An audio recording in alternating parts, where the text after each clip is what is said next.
of today's session, Dr. A. Sairam Kaliraj, sir, IIT Roper. He completed his UG and PG degree in mathematics in Ayanadar Janaki College, Vahasi. He did his PhD in IIT Madras. His area of specialization is complex analysis and function spaces.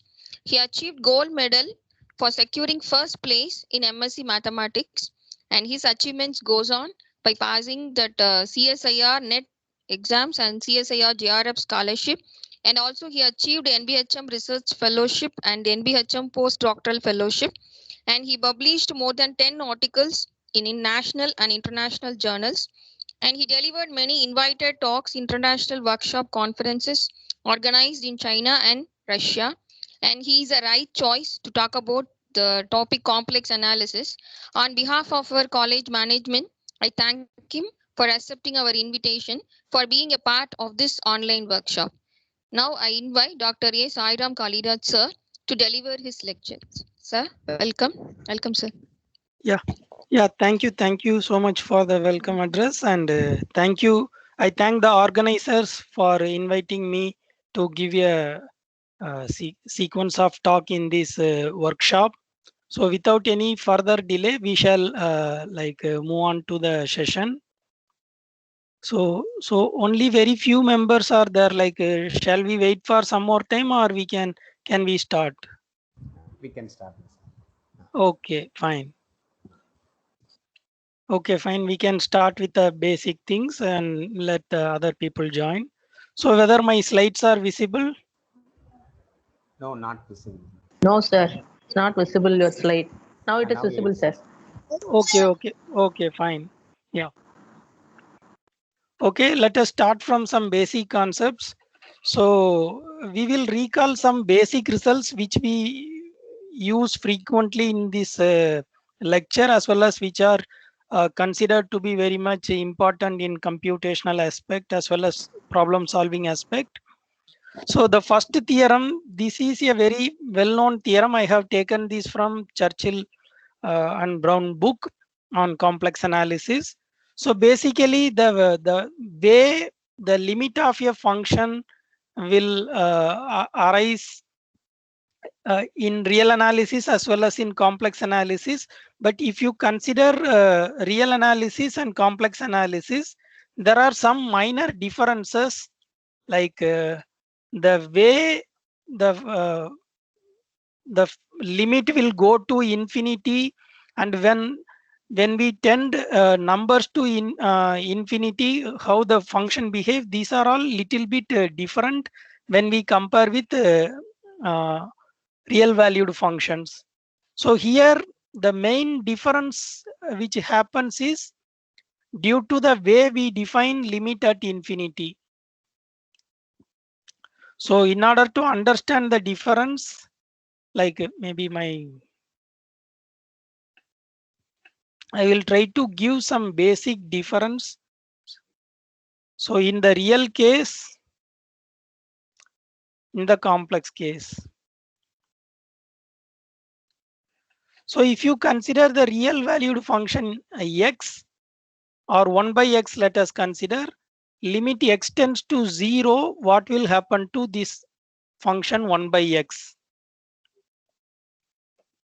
So whether this limit exists as a finite value or it will not exist. Infinite, sir. Not infinite. Okay. So this is the basic difference I want to say. Actually, if you consider the real valued function, this limit does not exist.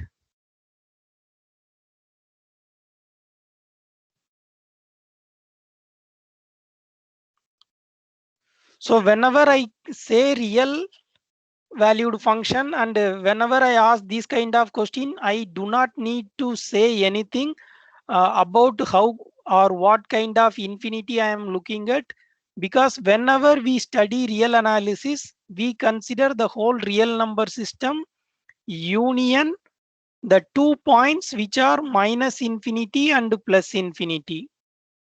Okay, so if you consider this setup, in this setup the function 1 by x, if you consider limit x tends to 0, 1 by x does not exist.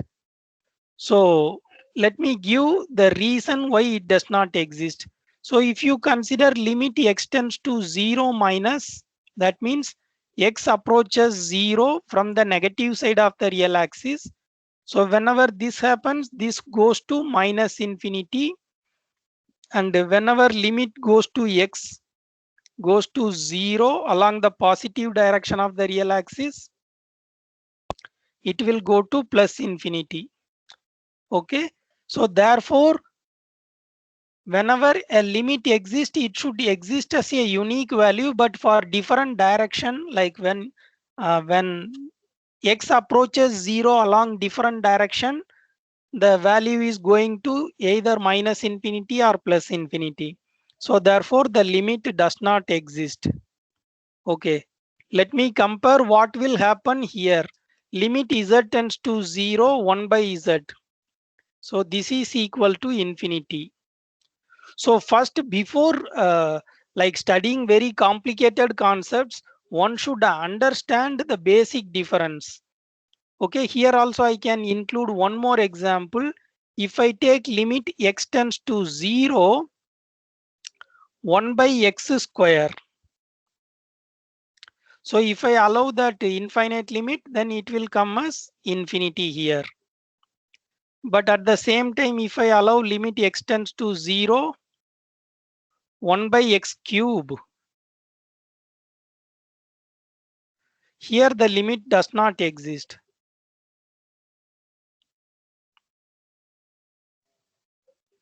But on the other hand, if you look at complex plane, limit z tends to 0, 1 by z power n. This is equal to infinity for all values of n which are positive integers. So can anyone say why these kind of strange things are happening? Because in the complex plane there is only one infinity, and here there are two infinities. Okay, fine. The answer is correct. Actually, in the complex plane, we consider only one infinity. So that is the problem. That's why I mentioned here, whenever we consider or discuss about real number system, real valued functions and limit of real valued functions, we usually consider R union minus infinity and plus infinity. Okay, when we consider complex plane, how do we extend the complex number system? How do we get extended complex number system? That we will do by stereographic projection. So the extended complex number system is nothing but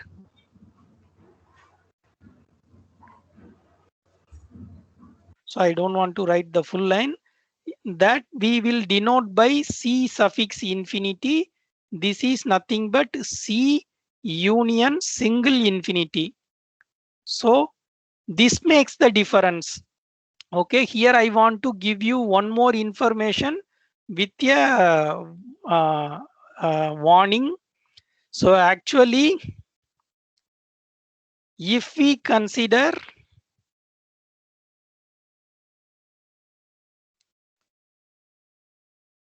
the extended real line R infinity equal to R union singleton infinity. So this is also possible. This is called as one point compactification. So similar to stereographic projection, we can consider the real line and we can keep a circle on this real line, and we can do similar procedure what we do in stereographic projection. Similar thing we can do here.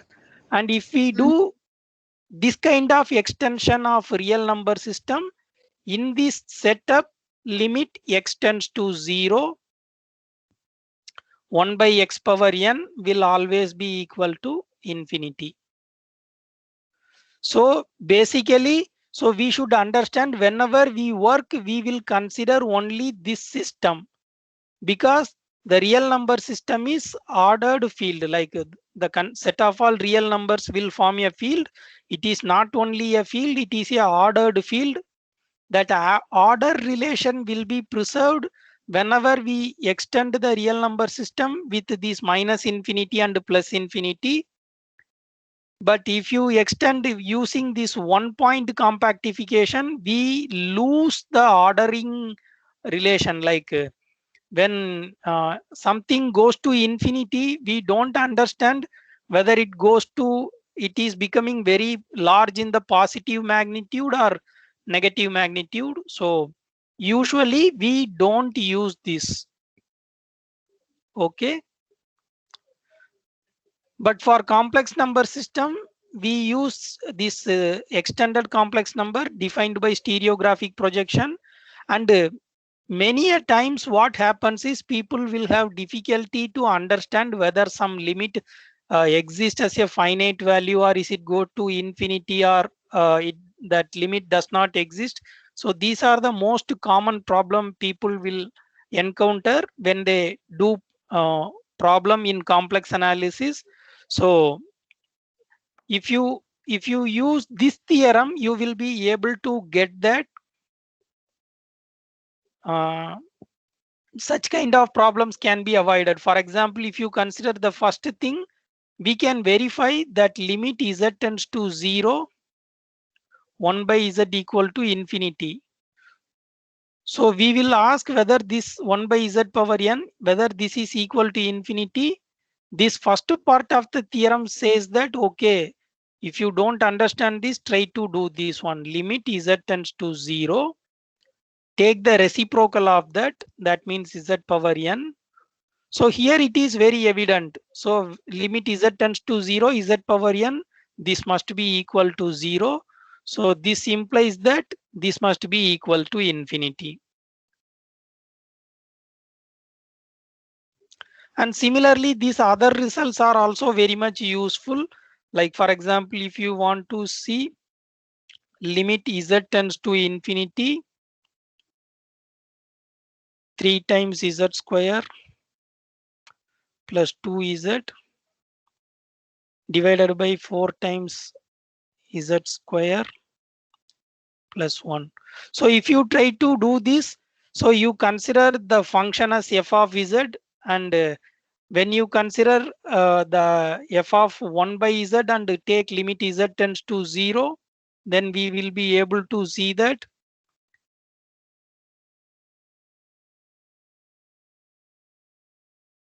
so actually here we need to do some more work. 3z square plus 2 divided by z divided by 4 by z square plus 1. So before applying the limit, we will try to simplify this. So this will become limit z tends to 0, 3z plus 2z square divided by 4 plus z square. Okay.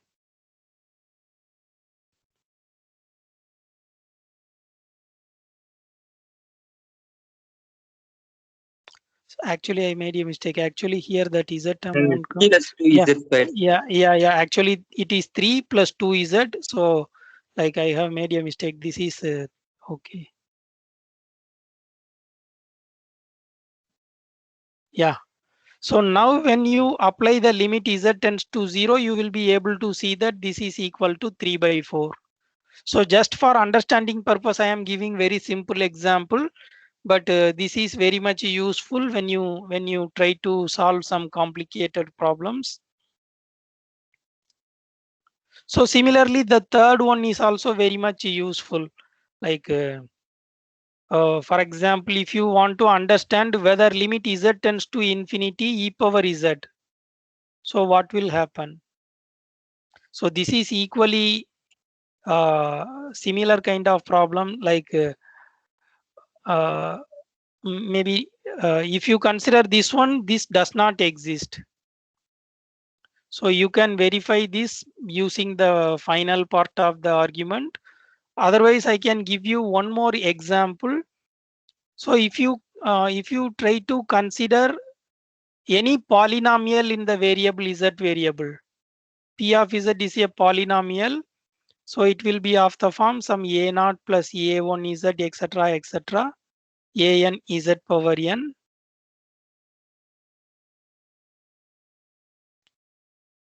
So if you try to find the limit, so here also people will face the problem whether this will be infinity or it will not be meaningful, that means does not exist. So these kind of problems arises when people try to solve this. So just to verify this one, limit z tends to 0, 1 divided by p of 1 by z. So you will be able to see that whenever you take p of 1 by z, you will be having a0 plus a1 by z and so on up to an divided by z power n. But if you simplify, what will happen is you will be able to get limit z tends to 0 z power n, because when you simplify the terms in the denominator, you will be able to see that it will be of this form a0 z power n and so on. In the numerator, you will be having that z power n. In the denominator, that constant term would be an, and it is very well known that an is not equal to 0 because this is the coefficient of z power n that will not be equal to 0. So when you allow z tends to 0, the denominator will be an. So therefore, the value of this limit will be equal to 0. So this guarantees that limit z tends to infinity for any polynomial, it will go to infinity. So these are all very crucial things when you solve problem in complex analysis. So whether whatever we discussed, is it clear to everyone? Yes, sir. Okay, fine. Yes, sir. Okay. So let us go on to the basic discussion. So we shall start from power series. So I will quickly go through this. So this is a very well-known geometric series. If you look at this, the quantity in the left-hand side is a infinite series and it converges to 1 by 1 minus x in a small interval only. Here we can understand why this interval -1 to 1 comes into picture, because at least we could see that when x equal to 1, it diverges. The right hand side, it will not be a meaningful one. So we are able to understand in this interval it converges. But when you go to this series, the right hand side do not say anything about why the series converges in a smaller interval, because there is no problem in the right hand side. So at least if you want to understand this, you should come and take a look at the similar series in the complex analysis. So I replace x by z and consider this complex valued series, power series. So this converges to the function 1 by 1 plus z square. Now we can see that here also similar problem occurs. So this series converges in the disk mod z less than 1. And we could see that whenever z equal to plus I or minus I, the denominator becomes 0. That gives the restriction. It cannot converge in a bigger disk which is more than radius 1. So this is a very fascinating thing about complex analysis. Some of the things which we do not understand why it happens in the real analysis can be understood when we consider complex analysis. So our main aim is not to look at this single example.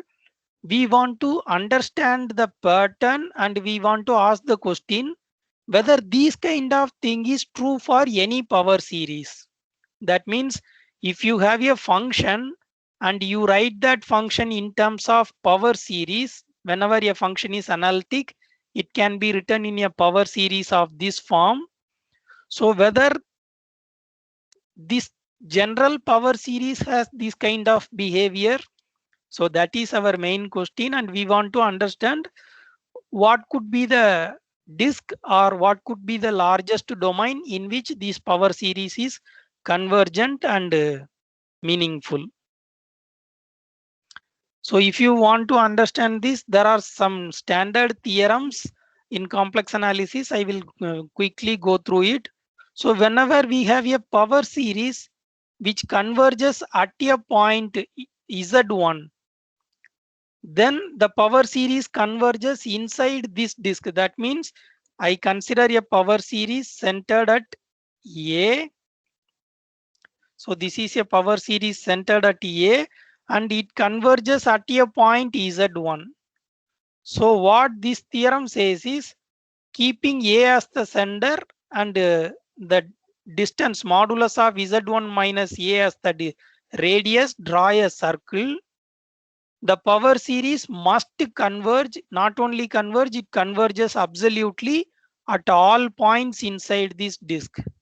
So inside this disk, it will converge.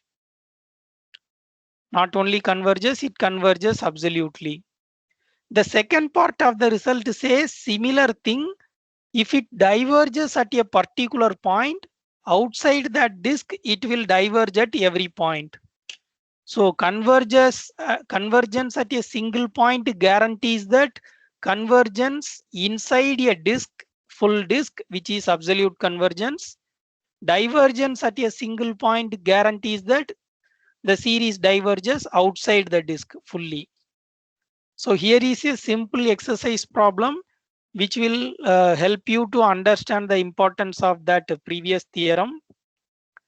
Does there exist a power series of this form which is centered at 5i, which converges at 0 and diverges at 1 plus 7i? So let us consider this. This is a power series centered at the point 5i. So if it converges at 0, the distance between these 2 points is 5 units. So keeping 5i as the center and 5 unit radius, we have to draw a circle, and inside this bigger disk, it must converge.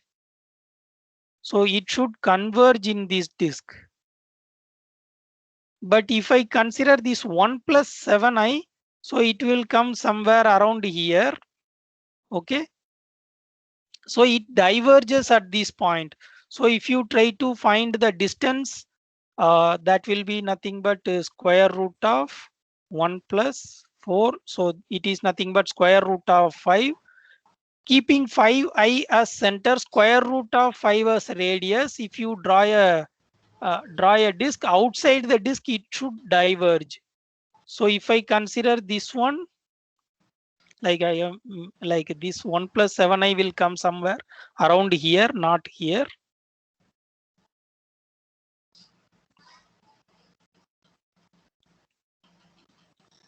So if I apply the same theorem, second part, it implies that it diverges everywhere outside this disk. But there is a problem.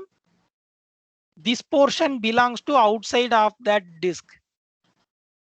So therefore, like my picture is not coming in a proper way. Like it should be a concentric circle. So since I have drawn very roughly, it came in a very different way. So this will create a contradiction. Inside, in a annular region, it has to diverge. So at the same time, it has to converge. This is a contradiction. So therefore, this kind of power series, if you write a power series with 5i as the center, it cannot converge at 0 and diverges at 1 plus 7i. It is impossible. So let us come back to the original question we were asking in the beginning. So we have seen some pattern when we considered convergence. So whether same kind of thing hold for arbitrary analytic function? The answer is yes, and it is given by this theorem. See, this is very important observation. If you consider complex analysis course, nobody will write a theorem in this manner, because Usually this follows from the Taylor's theorem. If you look at the statement of the Taylor's theorem, you will be able to understand this one. So let me explain what this says. If you have a power series and it converges in a disk, okay, usually if you consider any power series, either it won't converge. If it converges, it will converge either at a single point or in a disk or in the whole complex plane. So these are the things will happen. Okay, so let us consider a power series which converges to a function f of z. So is there any relation between the radius of convergence and the problematic points? Actually, the proper word we should use is singularity, but I will use the word singularity when I give the proper definition. Till that time, I will be using the casual word problematic point. Okay, so the radius of convergence is the distance between, okay, actually here it should be a distance between the center point A and the nearest singularity of F. Okay, so that's what determines the radius of convergence of the power series. So let us see this with the help of an example. So this is one of the theorem, one of the problem asked in this recent NBHM exam. So consider the Taylor expansion of this function 1 by 1 plus x cube in powers of x minus 1 by 2. That means you have to write in terms of an x minus 1 by 2 power n. If you write in this manner, you will get a power series. So what is the radius of convergence of this power series? So basically, if you don't know this result, whatever I said now, if you don't know, you have to consider you have to calculate the power series, then you have to use the test to find the radius of convergence. But since we know this result, we can directly compute the radius of convergence without finding the exact power series. So can anyone try and tell me the answer?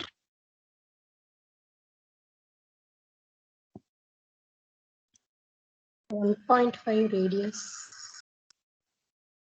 Excuse me, can you repeat? 1.5, sir. 1.5. Okay, you are very much closer. Okay, maybe I will try once. So like if you consider the quantity on the right hand side, it is 1 by 1 plus x cube. Okay, so if you consider this, where the denominator will become 0, that is 1 plus x cube is equal to 0. It is nothing but cubed root of unity, cubed root of minus 1. Okay, so they will be like 120 degree apart. So if you consider one of the point is minus 1, okay, so therefore the next point will be like which is having like the total angle is 360. So three things are there. So it is having angle 120 degree. Okay, so that means here you will be having a point which makes an angle 60 degree with this. Okay, the another one point will be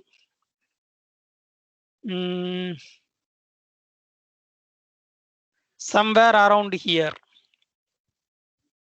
Okay,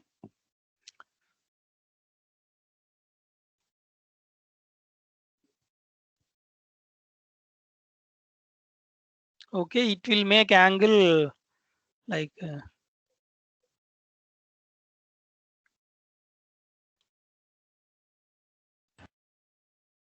hello. Yes, Hello. So these are the 3 points. I have marked these 3 points. These are the cube root of minus 1. Among these, what is the point which is lying very close to 1 by 2 and what is the distance? So this is e power I pi by 3. I pi by what is this number?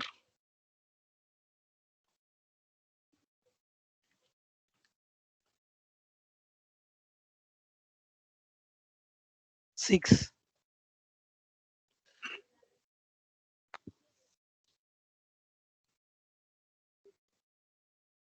Sorry.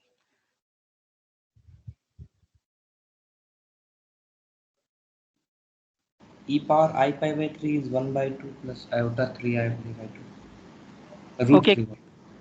What? Can you repeat once again? Okay. You are So asking no, actually I am asking this cos 60 degree plus I sin 60 degree. Yeah, it is 1 by 2 plus iota root 3 by 2.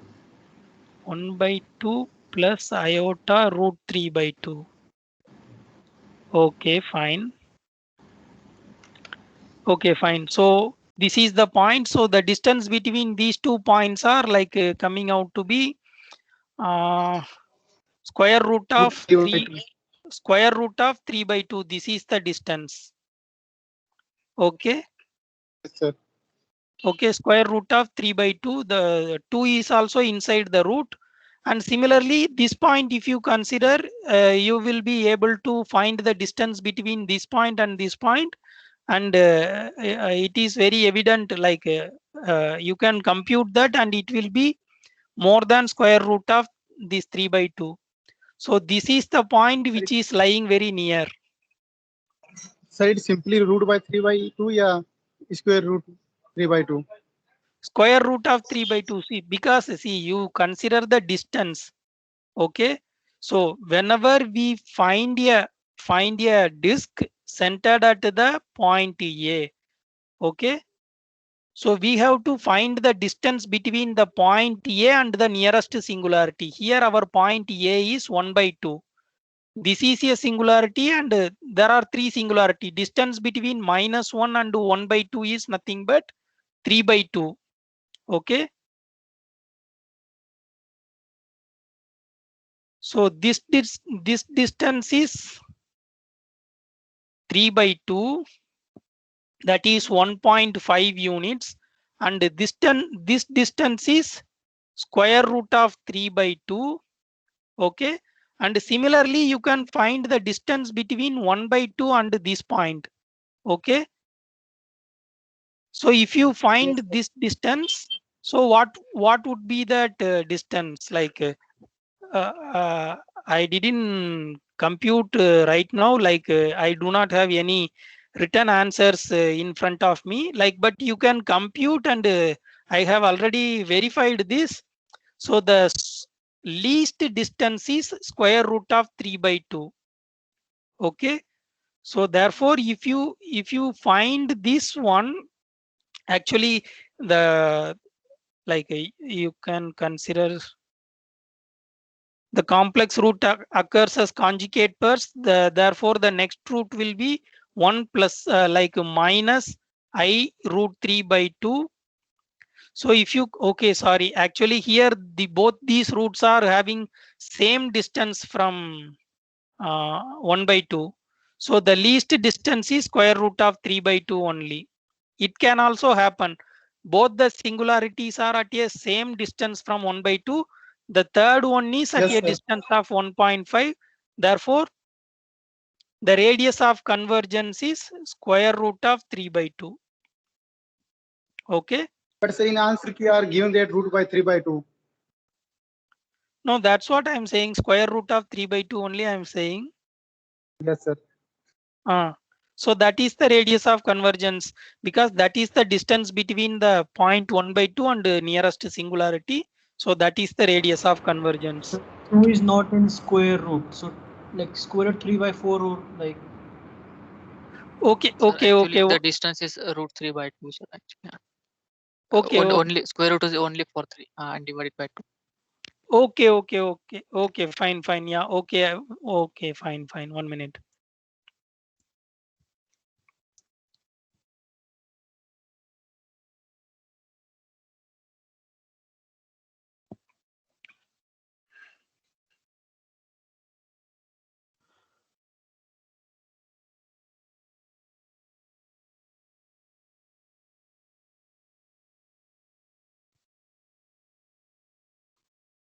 Okay, yeah, well, yeah, t square root of 3 divided by 2. Okay, fine.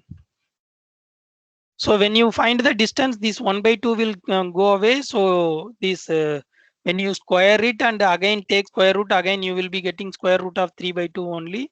So yeah, this is the number. So the radius of convergence is square root of 3 by 2. So this is the usefulness of this this result. So whenever you want to find the radius of convergence, if you know the function explicitly without finding the exact series expansion, we will be able to find the radius of convergence using this technique. So here is a version of Taylor's theorem which gives the conclusion. If you look at this, if f is analytic in a domain whose boundary is C, if z0 is a point inside the domain, if we write, it is possible to write the function f of z in terms of this Taylor series, where this series converges in this disk, where delta is the distance from z0 to the nearest point on C. So here you may ask, there is no mention about singularity, but if you look at, yes. Sir, in previous question, we have taken 1 by 1 plus x cube. If we take it is as a real valued power series, then yes, we can approach in the similar way. Then the radius of convergence will be 1.5. Can we say? No. Actually, that's what I told in the beginning itself. Even if you consider this real valued series, okay, yes, sir. This has no problem. But the radius of convergence is determined by this singularity. So since this is having radius of convergence 1, here also the radius of convergence became 1. So the same thing occurs. So the geometry of this thing can be seen in the complex variable setting only. But still, if you consider this as a like 1 by 1 plus x cube as a real power series, like if you find the Taylor's expansion, that will also have the same radius of convergence, square root of 3 by 2. Okay, sir, but the problematic point will be in real is only -1, no? No, that's what I am saying. So if you consider this example, yes, this has no problematic point at all. Okay. So why this is happening, that can be explained in this result. Maybe I can yeah. So this is the result which gives answer to your question. So if you have a power series, then the radius of convergence is given by this formula, and this formula, this R has the following property. Inside this disk centered at this point A, radius R, it converges absolutely. If you take any subdisk in this, it converges uniformly. So the third one is the most crucial thing. Okay. yes, sir. So it converges, it diverges outside this disk. So whether your series, power series is real series or complex series, it doesn't matter. We can see in the generalized setting as a complex series, it says that outside this disk, it will always diverge.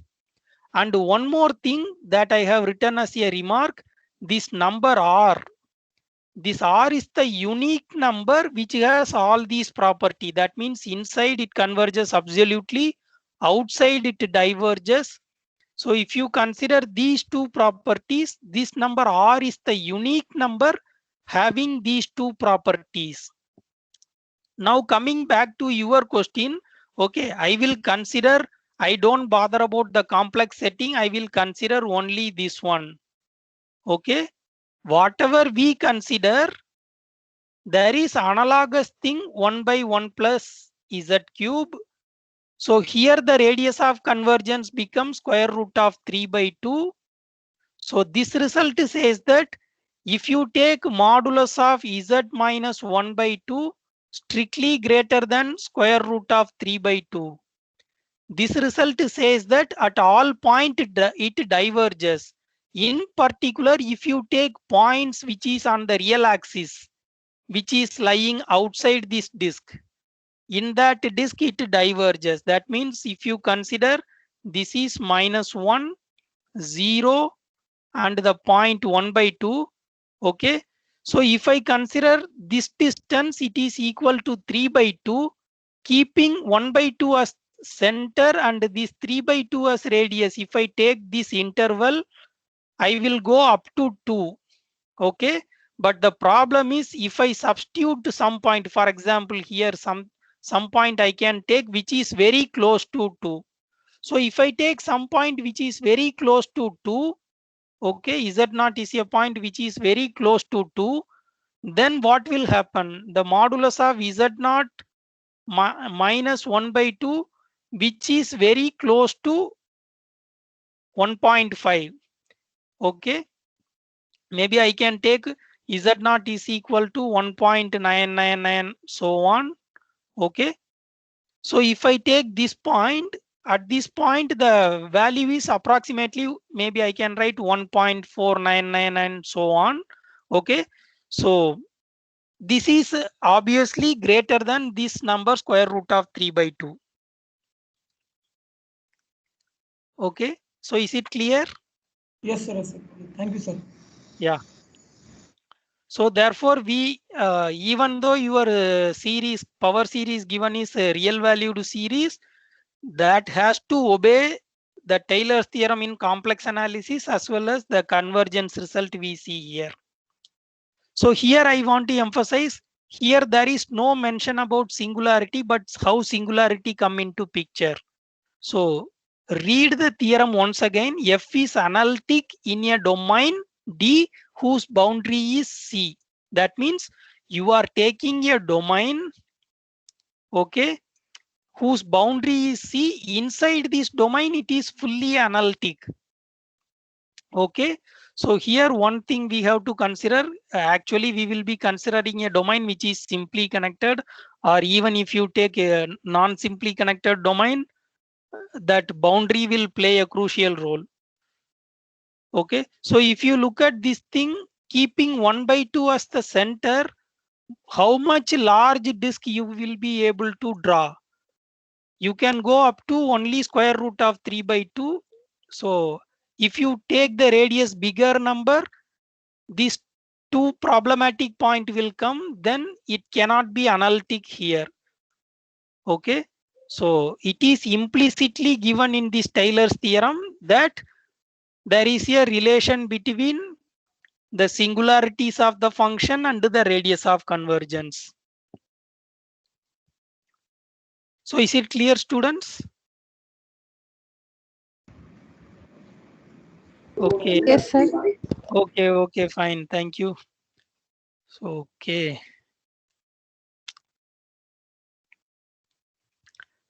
So let us consider the next problem.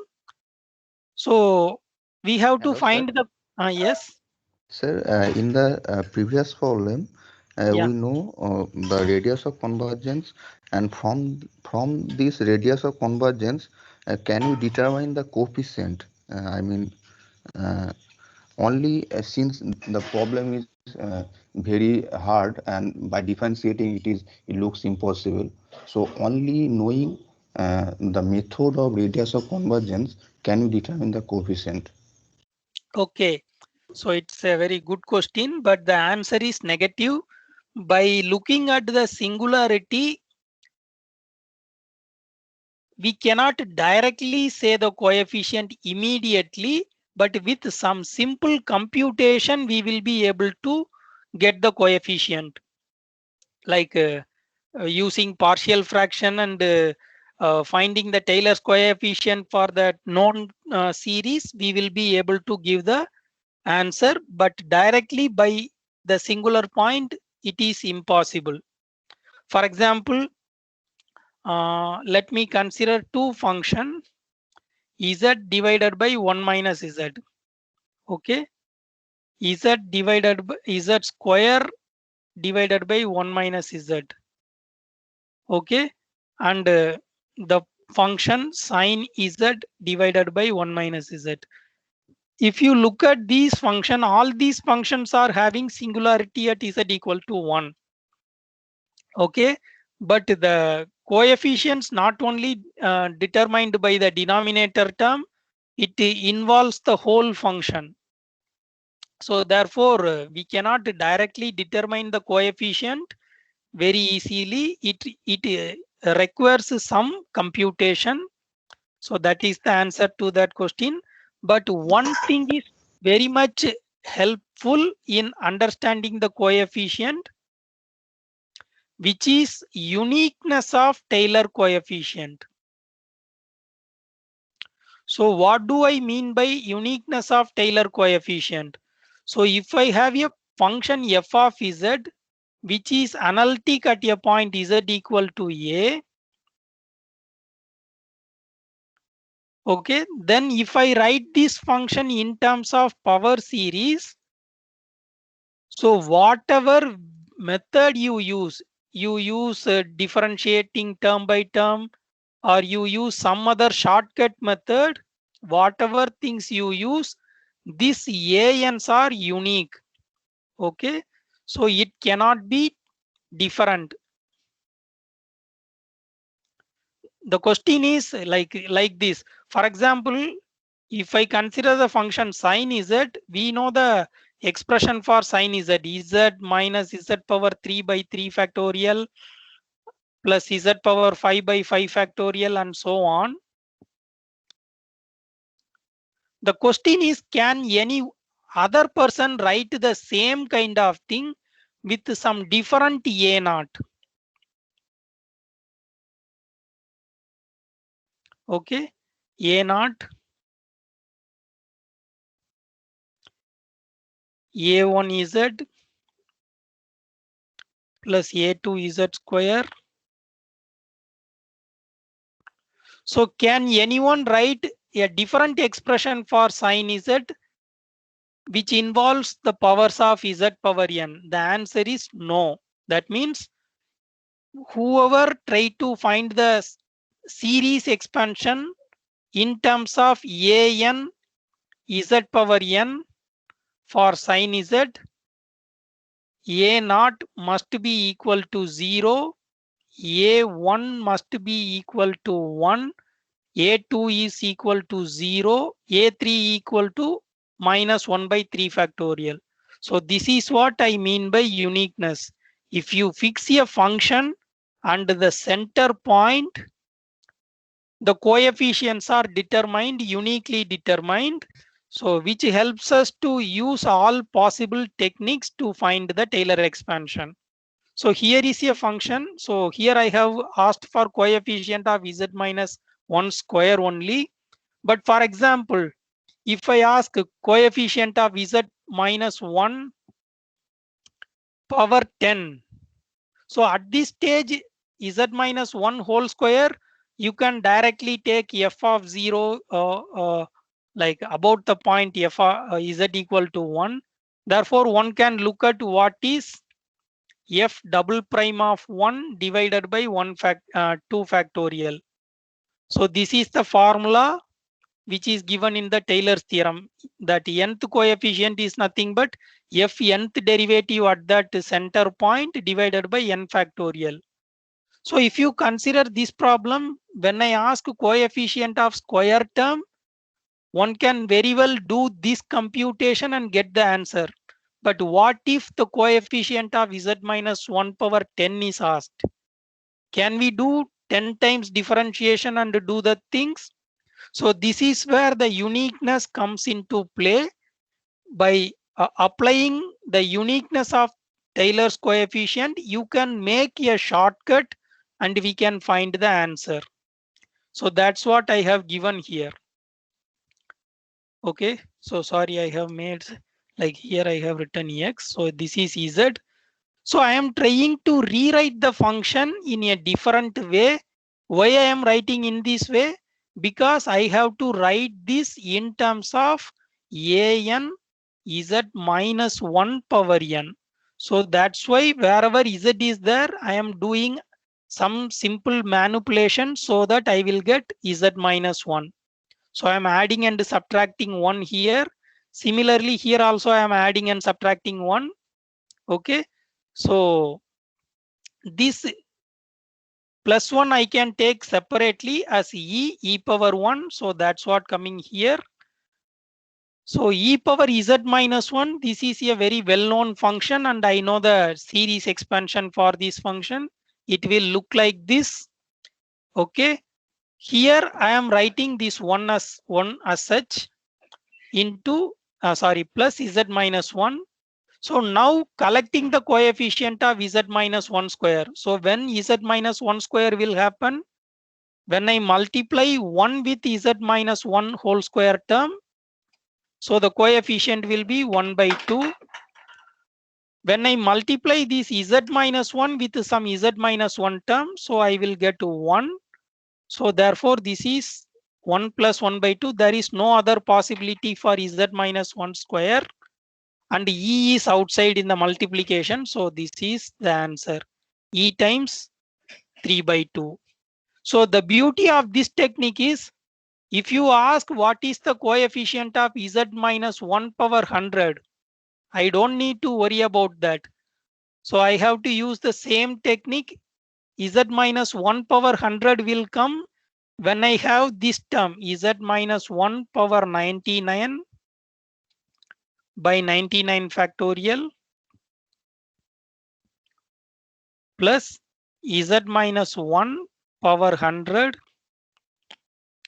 by 100 factorial. So these are the two terms which will contribute. Oh, sorry, actually. Yeah, actually these are the only two terms, because I have to multiply with 1 and z minus 1 only. So these are the only two terms which will contribute. So when I multiply by 1, I will be multiplying that z minus 1 power 100 by 100 factorial. So I will be having this 1 by 100 factorial. So similarly, when I multiply with z minus 1, I will multiply that z minus 1 power 99.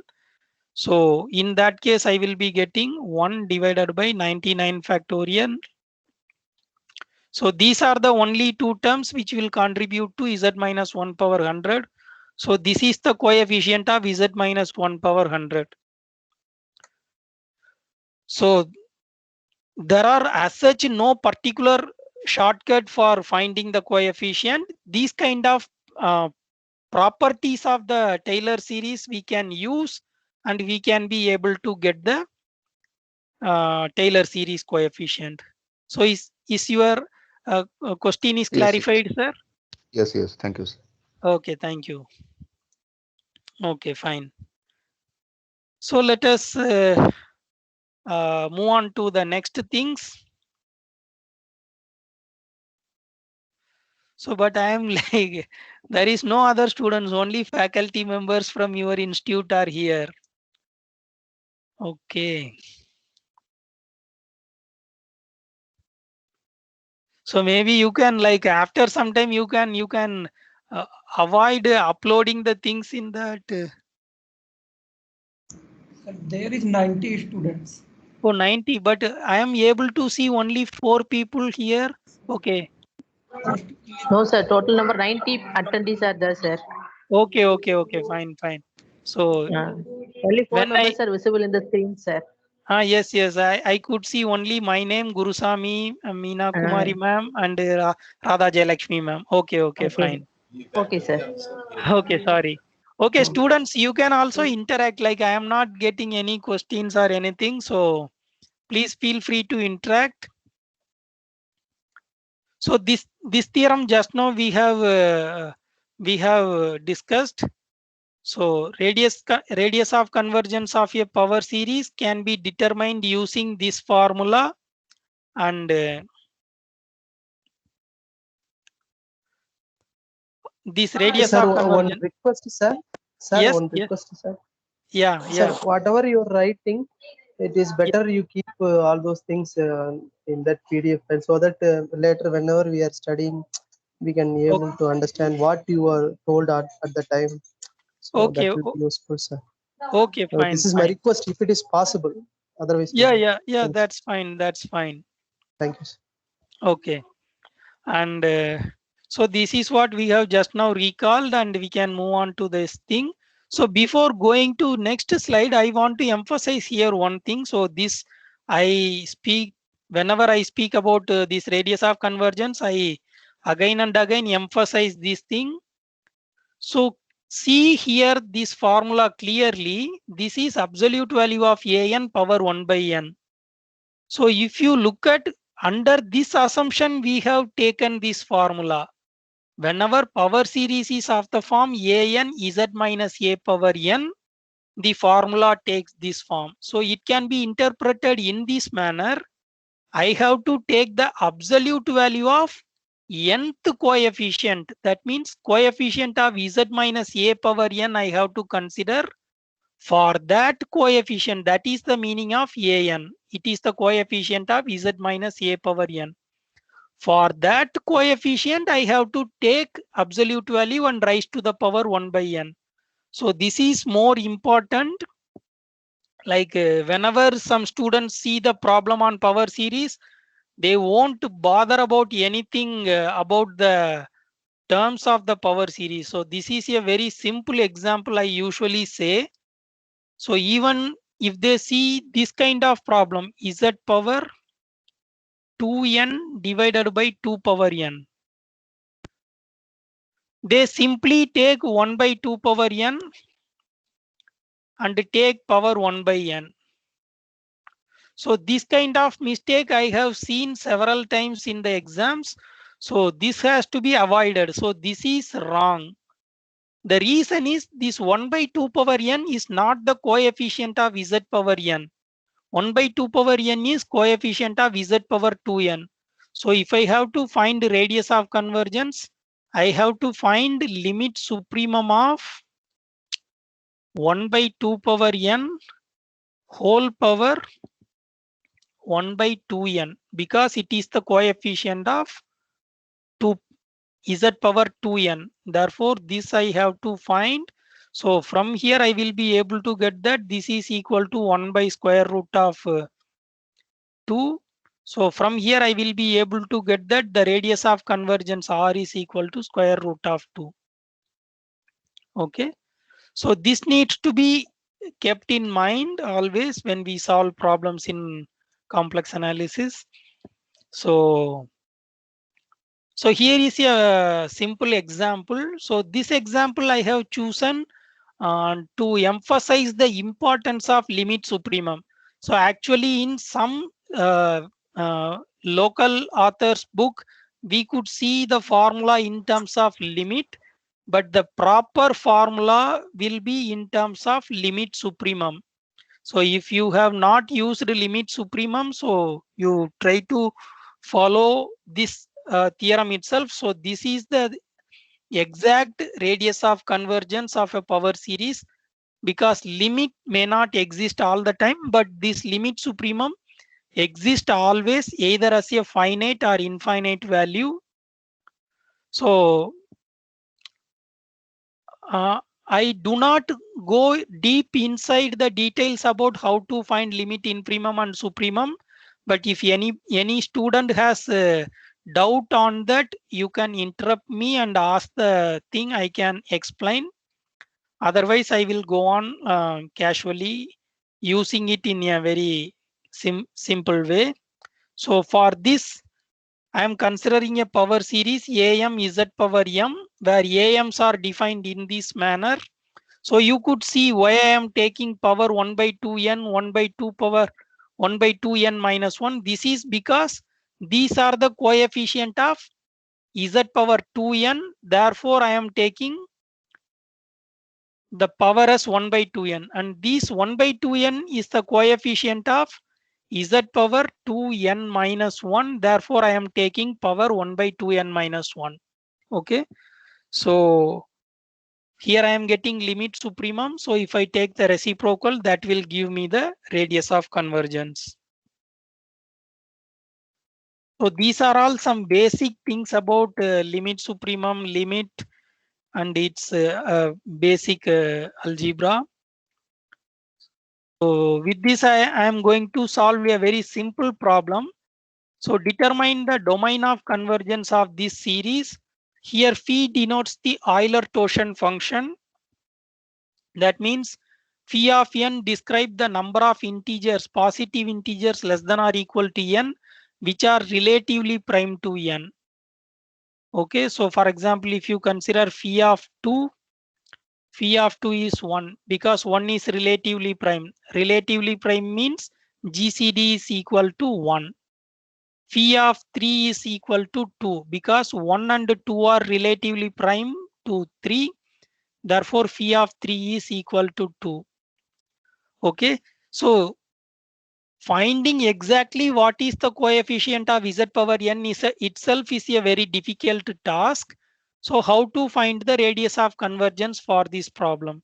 So here we are going to use this result whenever limit of Sn is equal to s, where s is some positive number, then limit supremum of Sn Tn is nothing but s into limit supremum of Tn. So I can use that here very well. Limit n power 1 by n is equal to 1. Therefore, I can take this as 1 as such. And I have to find what is limit supremum of this quantity. So this is also follows very simply from this inequality. Without knowing the exact terms, I can use the following thing. If I take power 1 by n, then it will be 1 by n less than or equal to phi of n power 1 by n less than or equal to n power 1 by n. There is a theorem called sandwich theorem, okay, which says that if you have three sequence an, bn and cn, which has this relation, if an and cn converges to a same point, okay, if an also converges to a, cn also converges to a, then bn must converge to the same point a. So here you can see that n power 1 by n, this will converge to 1, and 1 power 1 by n also converge to 1. Therefore, phi of n power 1 by n will also converge to 1. So from here we can see that this is equal to 1. Therefore, radius of convergence of this power series is exactly equal to 1. So similarly, one can use several properties of that given power series, and you can solve this problem. So the next problem can also be solved in a similar manner. Like using sandwich theorem also one can solve this problem. So I will give that as a exercise. Maybe not as a exercise, maybe we can solve directly. If you take this sum, can anyone say what will be the upper bound for this? Can you bound this number with a very well behaved sequence?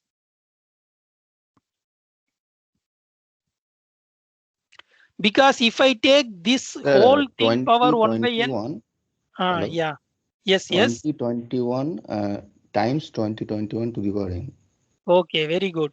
So it can be bounded above by 2021 times 2021 power n, because 1 is less than or equal to 2021 power n, 2 power n is less than or equal to 2021 power n. So in that manner, if I write, I will be able to get this in the right hand side. Similarly, what can be done for the left hand side?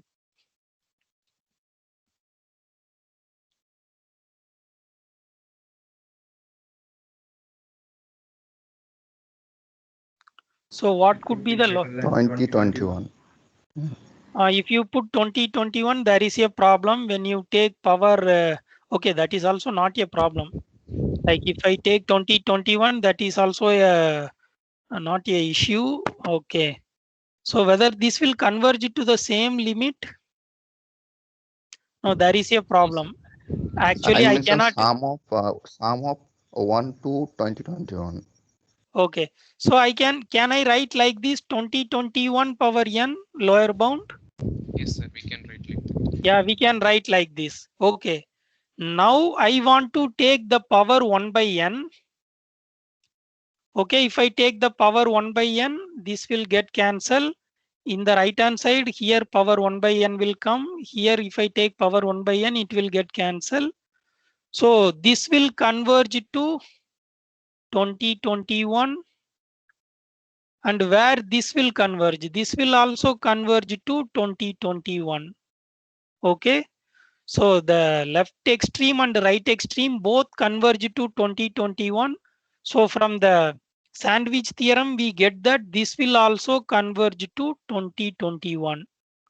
Therefore, the radius of convergence of this power series is nothing but 1 divided by 2021. So this is a very easy method to solve this problem, but there is one more approach to solve this problem.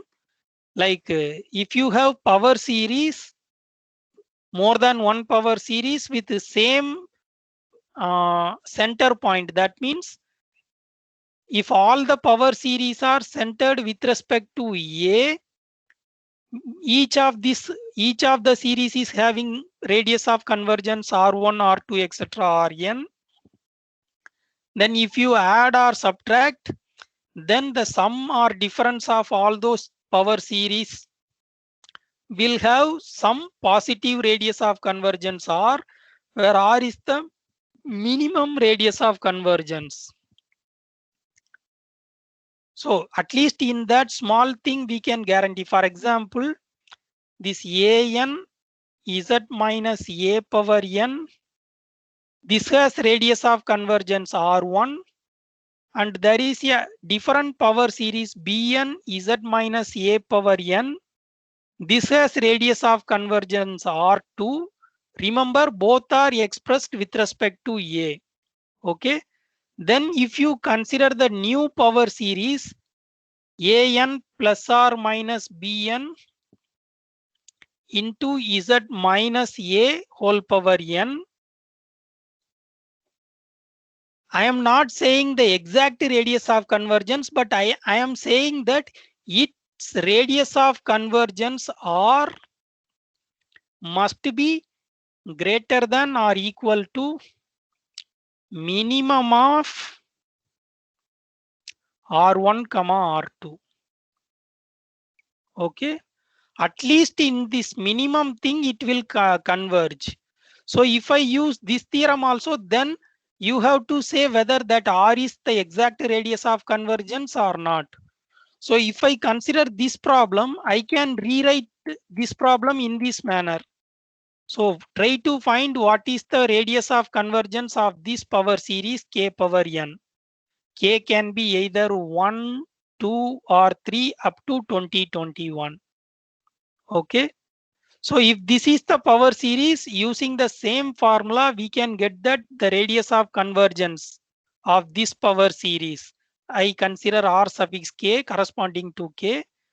Okay. So the radius of convergence of this power series will turns out to be 1 by K. Okay. Therefore, if I consider the sum of all these power series for K equal to 1, 2 up to 2021, then the radius of convergence R must be greater than or equal to minimum of 1, 1 by 2, etc., etc., 1 by 2021. Okay. So the minimum is nothing but 1 by 2021.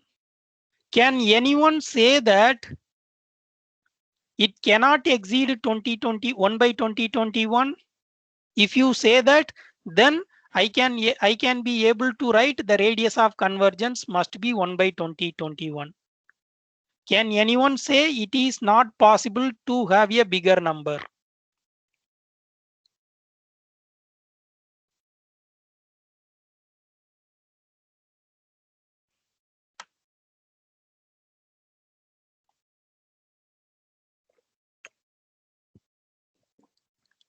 Using the same theorem, you can give the conclusion.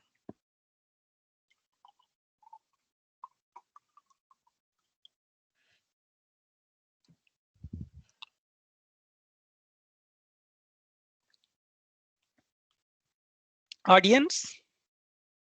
Sir, I think we can consider any such power series for which At this point, the series diverges. Okay. I mean, I am thinking geometrically. Okay, fine. So you can try to think in terms of this theorem, whatever we have discussed. If you have more power series with radius of convergence R1, R2, their difference must have at least minimum of R1, R2 as the radius. So that's what we tried and we got this much answer. If you apply this repeatedly in a different manner, the same theorem you have to apply in a different way. If you do that, you will be able to get that it cannot exceed 1 by 2021. Okay, let me give the answer myself. So my original problem is f of z equal to that summation 1 plus 2 power n up to 2021 power n. Okay, z power n. Okay, suppose this radius of convergence R is equal to or not equal to, R is strictly greater than 1 by 2021. So I assume in this manner. Okay, now let me consider a new function g of z. Okay, so this is nothing but 1 plus 2 power n etc 2020 power n. Okay,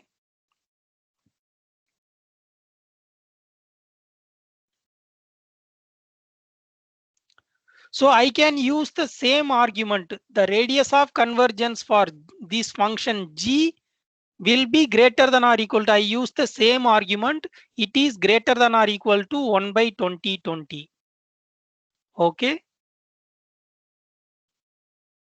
using the same argument, minimum of 1 by 2 up to 1 by 2020, I will be able to get that this is greater than or equal to 1 by 2020. Okay, and I already mentioned this radius of convergence of f is strictly greater than 1 by 2020. So what will happen to f minus g?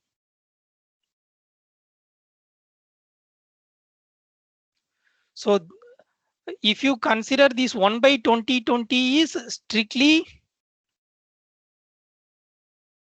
greater than 1 by 2021.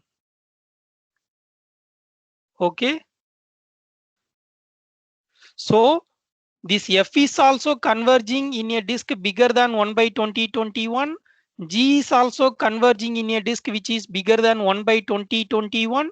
Therefore, f minus g, this must like let us consider this as this radius of convergence of this as R3. So f minus g must converge in a disk such that this radius of convergence must be greater than this minimum of R3 comma R of g. But this is also bigger than 1 by 2021. This is also bigger than 1 by 2021. Therefore, radius of convergence of f minus g is strictly bigger than 1 by 2021. So which is a contradiction, because if you consider f minus g, you will get this power series 2021 power n z power n. So we are getting a contradiction that this power series converges in a disk which is strictly greater than 1 by 2021. So it is not possible because this converges in a small disk which is strictly less than 1 by 2021. So using repeated application of this simple result, we are able to get that. Like if you have all these understanding in your mind without doing any computation, quickly you will be able to get that the radius of convergence for this problem is 1 by 2021. So is it clear to everyone? Sir. Yes, Okay. sir. Okay, fine, fine. So these are all some well-known results concerning the radius of convergence. It is a convergence result for numerical series. In some cases, we will be using this test also to determine the radius of convergence of a power series. So here we have been asked to find the radius of convergence of this series. So if you consider this, the coefficient of z power n cube is given. So if you use the root test, we have to consider this factor n plus 1 divided by n factorial whole power 1 by n cube, because it is the coefficient of z power n cube. So for this term, we have to find limit supremum. But this is a very tedious thing, because n factorial is there, then cube root 1 by n cube root we have to take. This is very difficult. So for this kind of problem, we can do a trick and solve the problem. So the trick what I am going to do is, I am going to assume my an itself as this one. And before doing this problem, I want to emphasize one thing here. I cannot use the ratio test directly to this problem. Okay. So there is a ratio test for the convergence of the power series. So maybe I have not given in these slides. So you have to find the limit of this an plus 1 by an. Then based on some conditions like what is the number, we can say it converges or diverges.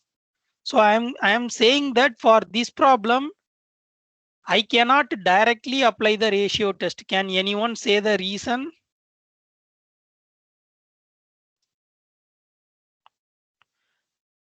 Like 1 by n cube.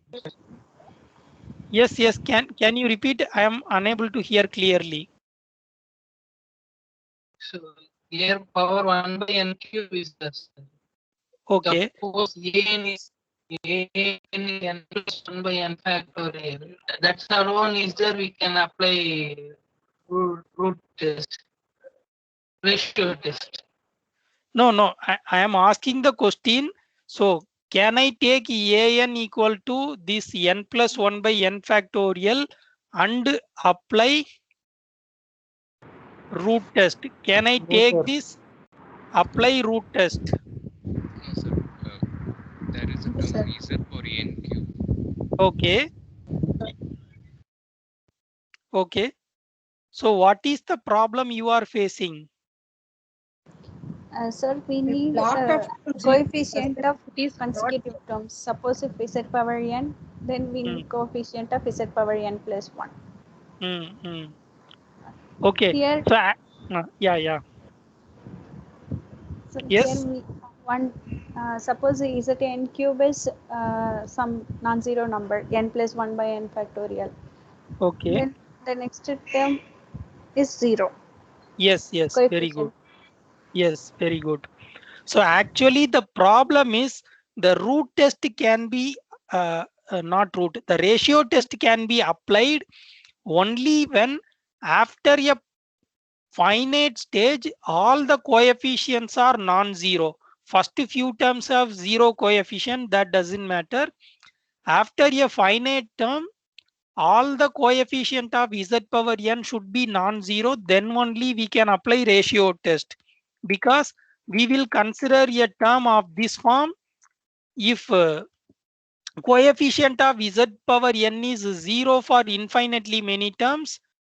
Here in the denominator, an will be 0 for infinitely many terms. So in that case, this test itself cannot be applied. Okay, so the proof of this theorem has been done assuming that after finite stage all the ans are non-zero. Assuming that only this proof was done.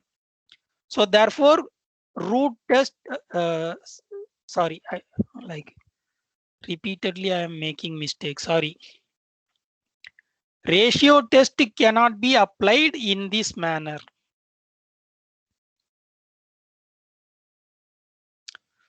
So this is not possible, we cannot apply. Okay, so then if I take root test, it is also becoming complicated. How to handle this situation? So that's what we are giving a new method. So assume that this is converging at a point Z. So consider Z as a fixed complex number. In that case, this n plus 1 by n factorial Z power n cube, the whole term will be a complex number because Z is a fixed complex number. Now these ANs are like this Z is not equal to 0 because when Z equal to 0, this will converge. So I don't need to worry about the point Z equal to 0. Therefore, when I take Z is non-zero and write in this manner, this AN is non-zero for every number. So here I can apply the ratio test and I have taken the ratio. And from this expression, we can easily see that this will converge whenever modulus of Z is less than or equal to 1. Therefore, the radius of convergence of this power series is equal to 1. Okay, because modulus of Z is less than or equal to 1, therefore radius of convergence is 1. So in this method also, manner also, we can be able to solve certain problems related to radius of convergence. So here is one simple problem, radius of convergence of a power series. So here we do this kind of thing. Hello, like sir. Yes. Sir, in the last question, in the last step, so can you slide? Yeah. Means, I mean, yeah. The last question I cannot see. I mean, this question or this one? No, sir. You apply means root test indirectly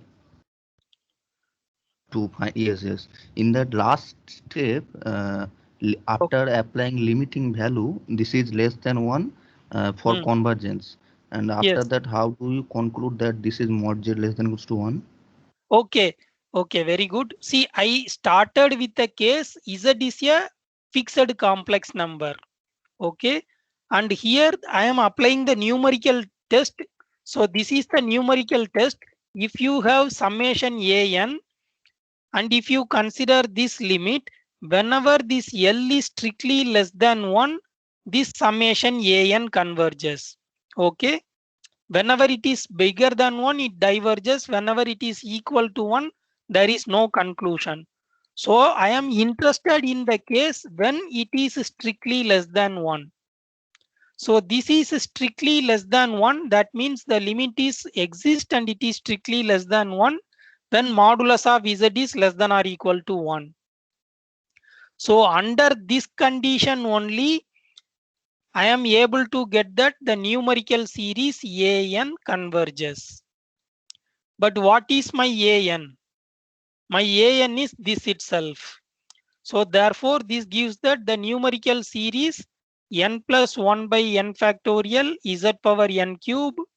This converges whenever modulus of Z is less than or equal to 1.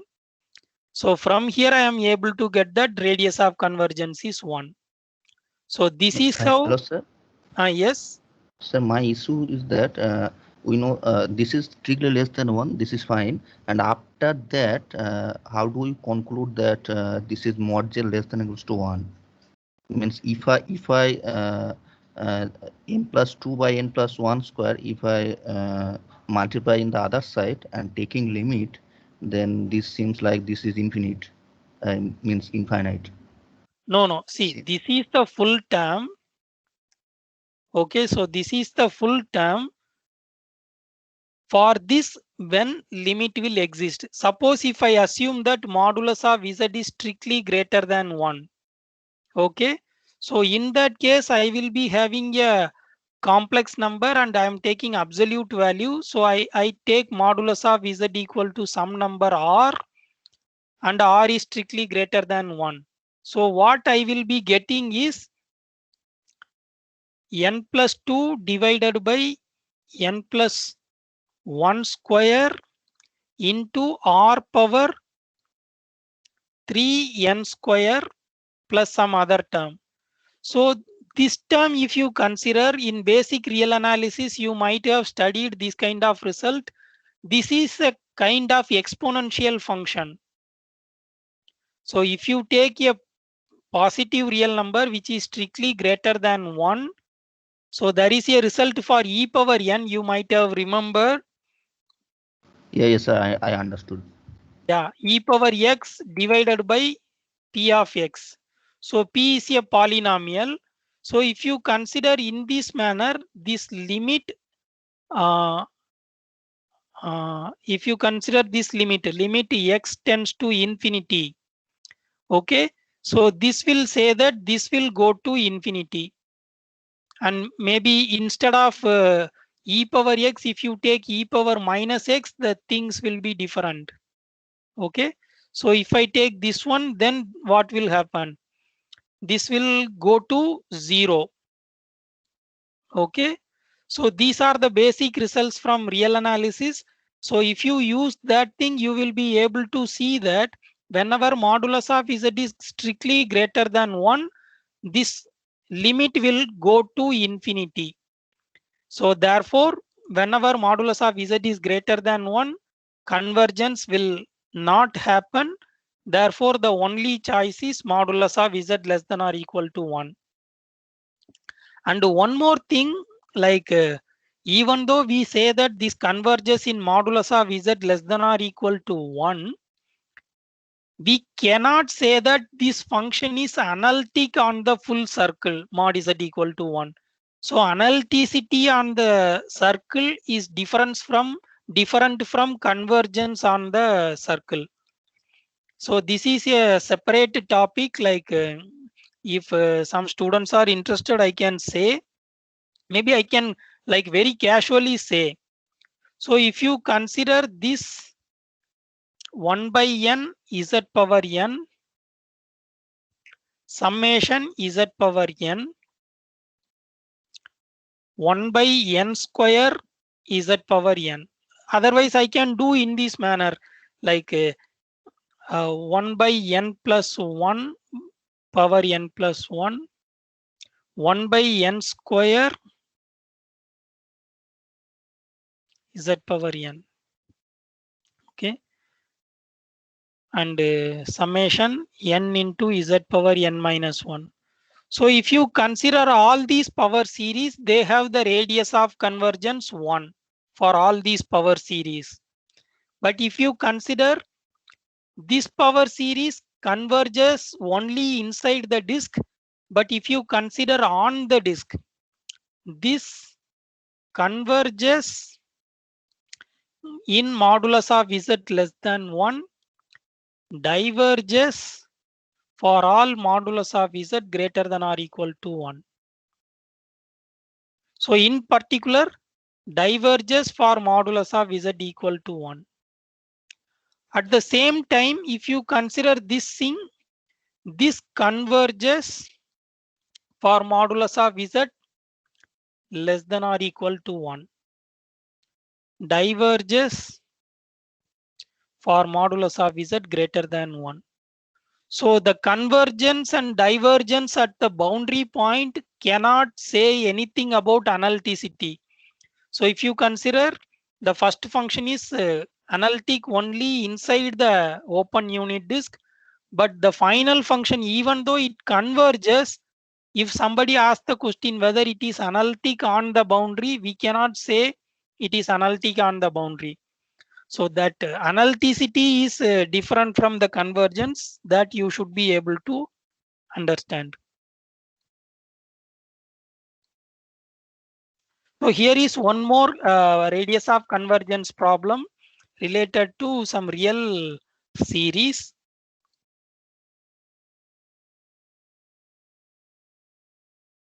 Here also we use the similar technique, like here n square is there, like using similar technique I am able to get that for what values this will exist as a finite value. So this is a constant, it don't play any role. So then this limit exists as a finite value and which is less than 1 whenever modulus of x is like, actually here I have to take modulus, forgot to put. Whenever modulus of x is strictly less than 1, this will be having this property. Therefore, this also converges in the disk of radius 1. So these are some basic things about power series. Like so maybe I have taken too much time to explore power series, but hopefully it will be useful for audience.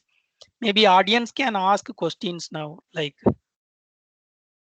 Hello, sir.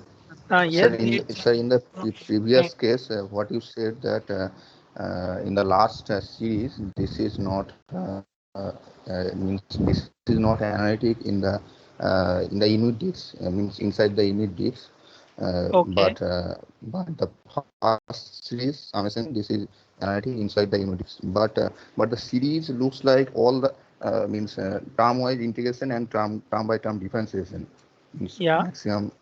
So yes, that not, that's what I am saying. The term-wise differentiation, if you have, there is a result which says that if you have a power series, okay, which has radius of convergence R, the term by term integration, term by term differentiation, everything will have convergence in the same disk. For example, if this is a power series, then if you do the term by term differentiation, n times an z minus a power n minus 1. So this will also have the same radius of convergence R, and similarly the power series an divided by n plus 1 z minus a power n plus 1. For this also the radius of convergence will be equal to R. It cannot be a bigger number. So this is always true. So this is actually a theorem. These things will happen together. Okay. Because one can be obtained from the other. Suppose if I start with these functions, like if I start with this function, this is my starting point. Okay. If I do one time differentiation, I will be able to get this in the second step. Okay. If I do differentiation, I will be able to get this in the third step. Okay. So similarly, if I start with any other thing, doing either integration or differentiation, I can get the other power series. And it cannot have, like, since this is a theorem which says that if one series converges in a disk of radius R, all its derivatives of all order will converge in the same disk. Okay. Similarly, the integral will also converge in the same disk. Hello, sir. Sir, here are yes. 4 power series. So among these, which series is not means which series is not analytic inside the unit disks? Means you told that among these something is not analytic, although the radius convergence is same. No, I didn't say it is not analytic inside the disk. I said if you consider all these things are analytic in the unit disk. But for the first, this one, it converges only in the open unit disk, but diverges everywhere outside, including the boundary. Okay, that boundary things was the main concern I was discussing. But if you consider this series, it converges everywhere, including the boundary. Okay, but it converges in the boundary does not mean that it is analytic on the boundary. That's what I am saying. Convergence in the boundary will not guarantee that the function is analytic at that point. That's what I am emphasizing. Yes, sir, I got it. Okay. So any other questions?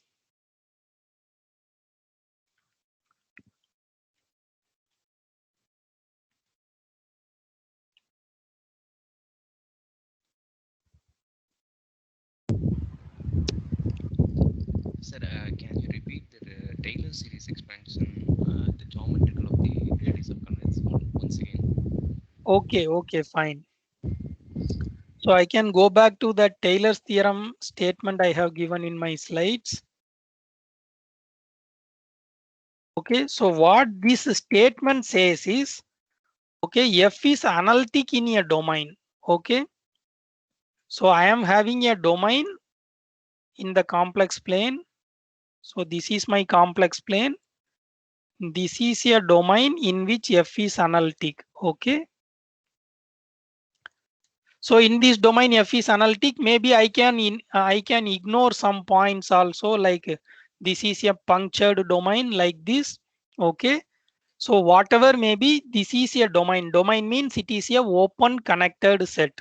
Okay. So what this theorem says is, this is the boundary. This is boundary. This is the point removed. Like therefore this is also a boundary. Maybe I otherwise I can put a open this kind of thing. Okay, so this is C1, this is C2. So for proper understanding I am using this. The boundary is C1 union C2. Okay, so that means the point inside this C2 is removed. Okay, so this is a hole. So this is a domain.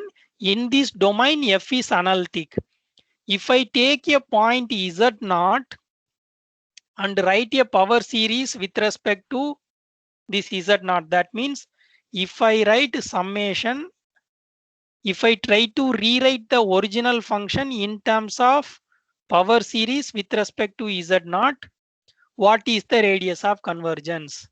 Okay, this theorem says that if F is analytic in a domain whose boundary is C, then this power series converges in this disk modulus of Z minus Z0 less than delta.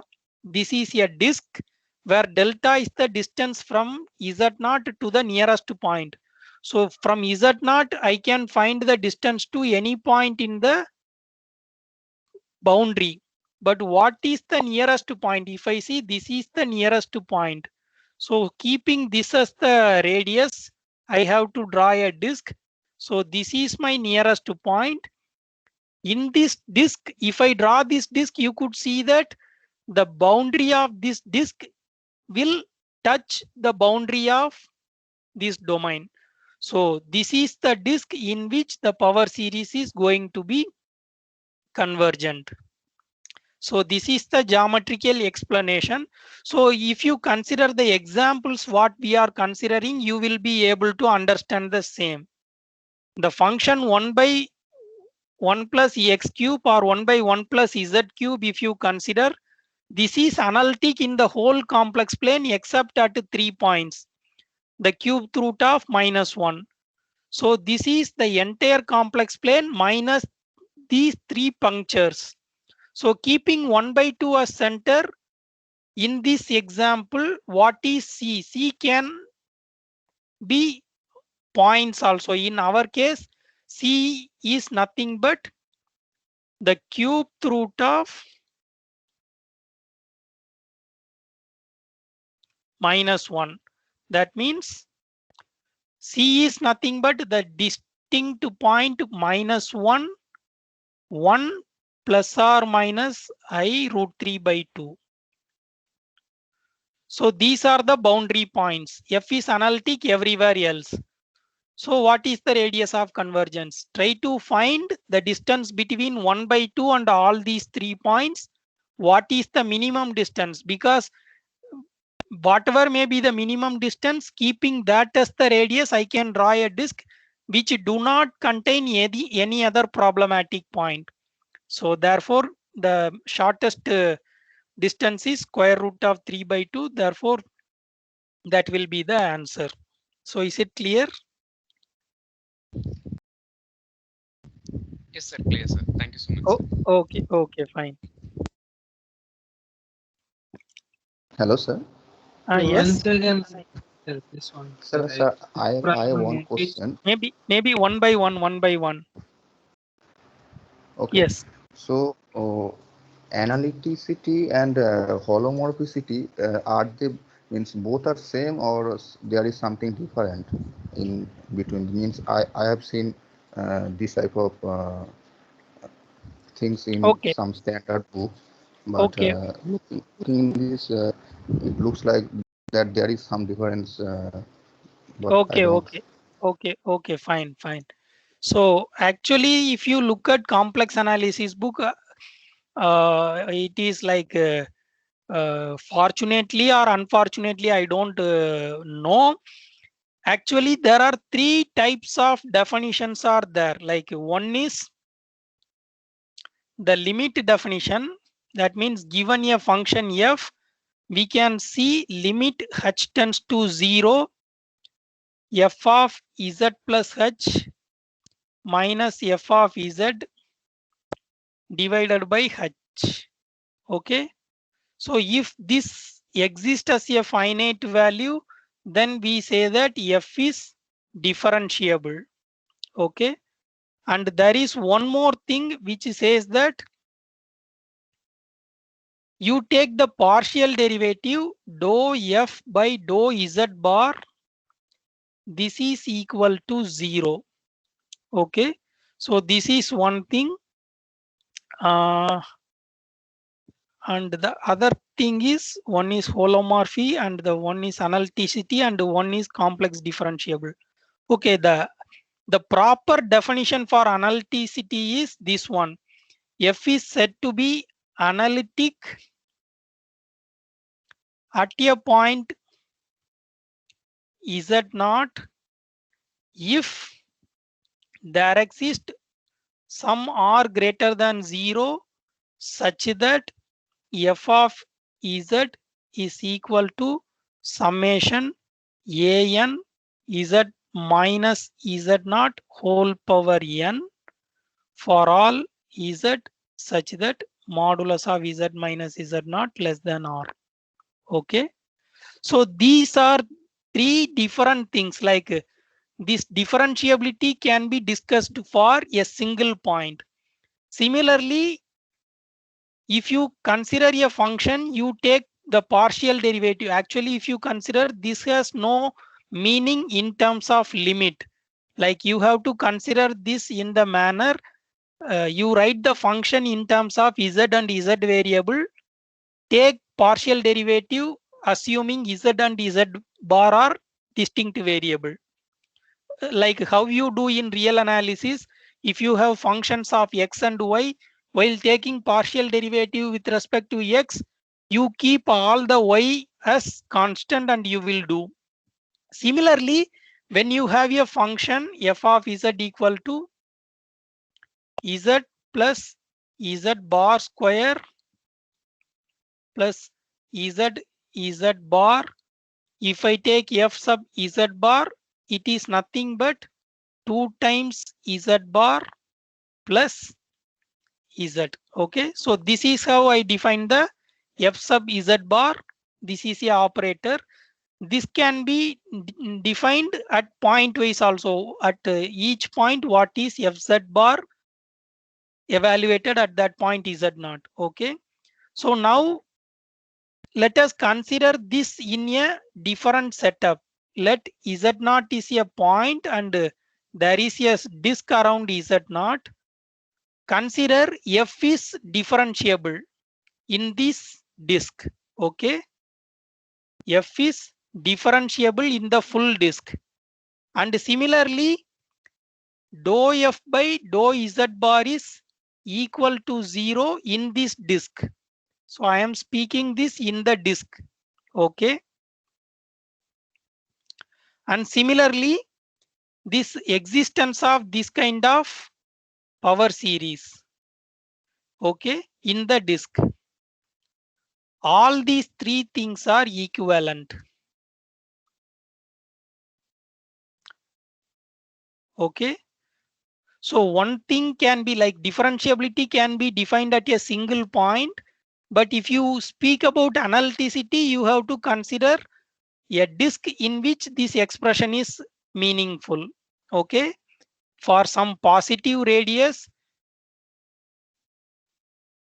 this f should be written as this power series. Okay, so in this disk, if f is differentiable, f can be written as power series. That is what given by Taylor's theorem. And the basic course in complex analysis, you will start with Cauchy-Riemann equation that is given by this dou f by dou z bar. Okay. So here maybe the continuity of f is important. So whenever f is continuous and this dou f by dou z bar is equal to 0 in the disk, then it must be analytic and it can be represented in a power series. So people call this as differentiability, and some author used to write this dou f by dou z bar equal to 0. This is holomorphic. And whenever this power series exists, then people call this as analytic. But if you consider this in a domain, all these things are equivalent with this condition continuity of f.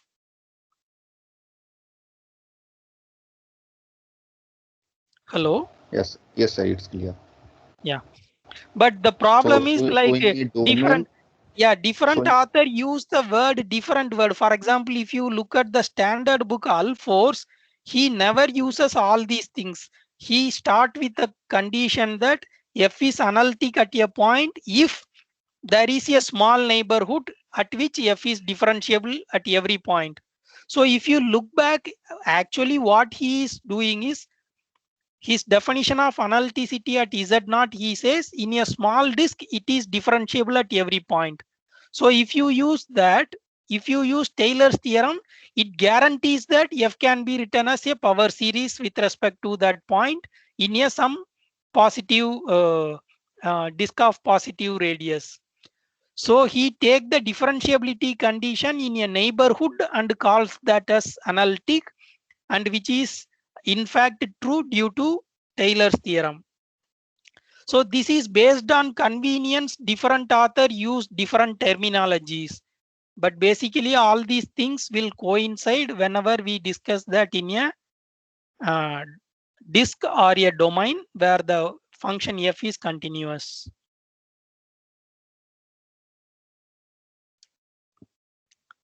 Hello? Yes, sir. Thank you, sir. It's clear now. Yeah, fine. And maybe I can emphasize one more thing. The condition differentiability, if you see any basic complex analysis book, they start with condition differentiability and they will use the Alfors definition. It is differentiable everywhere in a small disk, and they will call that analytic and proceed. But this method is more easy to understand. But if you go for studying differentiability in C power n, this won't help. The holomorphic definition dou f by dou z bar equal to 0, or rewriting function in terms of power series. These are the two approaches which will be possible to extend in C power n. So in that sense, I would say this dou f by dou z bar equal to 0 as well as this series expansion, these are the most natural choice for considering analyticity. Like that has exact generalization in C power n.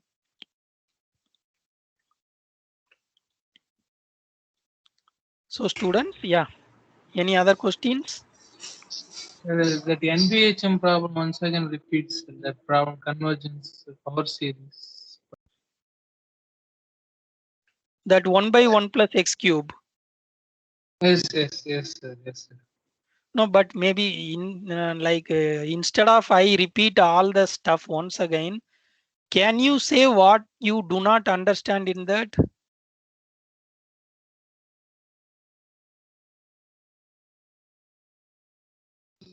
So we are expressing this power series with respect to the point 1 by 2.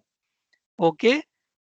You Yes, look sir. at the function 1 by 1 plus z cube, because that problematic point can come from complex number system. Therefore, we consider 1 by 1 plus z cube.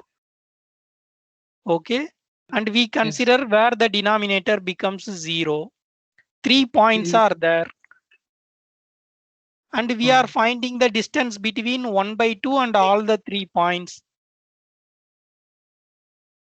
Okay. So that 1 plus I root 3/2, 1 minus I root 3/2, both are lying at a equal distance, square root of 3/2 from the point 1/2. If you consider distance between 1/2 and -1, that comes out to be 3/2. So we have two distances. There are 3 points. 2 points are at a distance of square root of 3/2, and 1 point is at a distance of 3/2, which is near. The point which is at square root of 3/2, this is the nearest distance. So therefore, with this distance, we can draw a ball which lies completely inside the domain, which do not have any problematic point. So therefore, this is the radius of convergence. Like root 3/2 is the radius of convergence. Okay. Thanks, sir. Okay, fine. Okay, sir. Thank you so much. Maybe we stop in this case. Okay, Is okay, it okay fine. for you? Yes, yes, yes.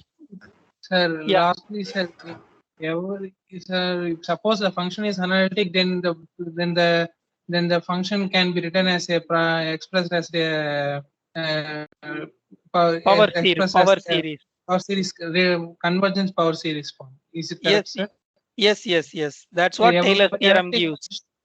Every analytic function can be expressed as the convergent power series form. Okay, that is okay. Nice question. So here, if you look at, if I take this point in this small neighborhood, I can express this as a power series. Okay. Yes. Okay. The power series converges only in this disk. For the same function, the power series converges only in this disk. Okay. But at the same time, if I take some different point, this is the different point Z1. If I try to expand with respect to this point, it will converge in a disk of this shape. Okay. So in this disk, the power series expression is valid. So Taylor's theorem says that local power series expansion is valid. Okay. At each point, we can find a positive radius, and in that disk of positive radius, the function can be written as a power series. Okay. Yeah. For different point, the radius can be different because it is described by the distance between the center and the minimum distance to the boundary. Therefore, it can vary for different points. Okay. Okay. Thank you. Okay, fine. Thank you. Okay, sir. Thank you so much for your nice lecture. Okay. Maybe we stop here. Okay, fine. Okay, sir. Okay, thank you, sir. Yeah, Thank you so okay. much. Okay, thank you, audience. Yeah. Thank you, sir. Thank you so much. Thank you, sir. Thank you, sir. Thank you, Okay. sir. Yeah.